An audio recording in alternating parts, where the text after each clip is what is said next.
Ümummilli lider Heydər Əliyevin anadan olmasının 102-ci ildönümünə həsr edilən Prezident Kuboku 2025 beynəlxalq reqatasına yekun vurulub. Mingəçevirdə yerləşən Kür Olimpiya Tədris İdman Mərkəzində təşkil olunan yarışın son günündə müxtəlif məsafəyə kayak, kanoe və akademik növdə mübarizə baş tutub. İvan Varabyanski, Hüseyn Həsənov cütlüyü 200 metr məsafəyə kayak yarışında gümüş, eyni kateqoriyada Vacib Babayev, Nurlan Rəhimli tandemisi isə bürünc mükafata sahib çıxıb. Eyni növdə Əziz Əhmədli, Kamal Tağıyev cütlüyü ikinci, Sənan Cəfərzadə, Tahir Mövsümov dueti isə üçüncü yeri tutub. Nurlan Paşayev, Cahangir Məmmədli cütlüyü akademik avarçəkmədə fəxri kürsünün ikinci pilləsinə qalxıb. Elvin Əliyev, Niyaz Malikov cütü kanoya qayığında 200 metr məsafəyə yarışı üçüncü sırada bitirib. Beləliklə, Azərbaycan avarçəkənləri turniri 15 medalla başa vurublar. Milli komandanın üzvləri daha əvvəl 1 qızıl, 3 gümüş və 5 bürünc medal əldə ediblər.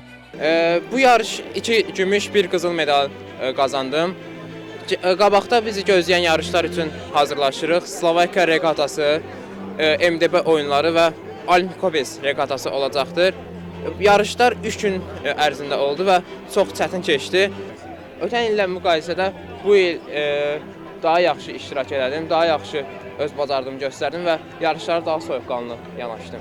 Daha sonra Prezident Kuboku 2025 beynəlxalq reqatasının bağlanış mərasimi keçirilib. Tədbirdə əvvəlcə qalib komandalara kuboklar təqdim edilib.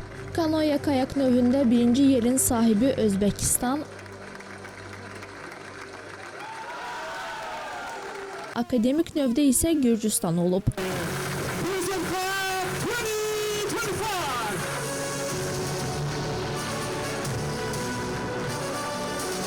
Tədbir bədii hissə ilə davam edib. Bədii hissədə müxtəlif şou proqramlar, tanınan rəqs qruplarının çıxışı və canlı ifalar tamaşaçılara bayram ab-havası yaşadıb.